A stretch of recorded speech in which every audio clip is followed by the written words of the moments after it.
Hey, dyers! In today's video, we reinstalling a brand new kitchen faucet, and will be giving you my honest review on how easy it is to install, how it performs, and whether it's worth your money, so stick around.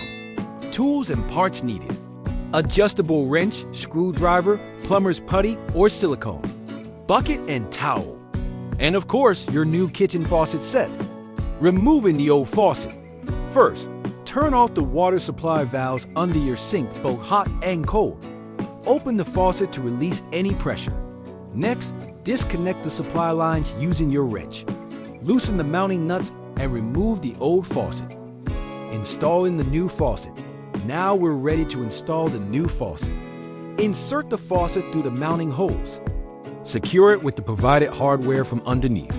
Connect the water lines hot on the left, cold on the right, and hand tighten before using your wrench to snug them up. Once everything is secure, turn the valves back on and check for leaks. Product review. Now let's talk about this faucet. I really like the sleek design. It gives the kitchen a modern upgrade. Installation was pretty straightforward, even for a solo job. The pull-down sprayer has good range and water pressure. One thing I noticed is insert any downside if needed plastic parts, etc.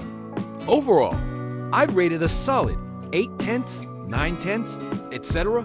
And I definitely recommend it for an affordable, easy kitchen upgrade. Wrap up and CTA, and that's it.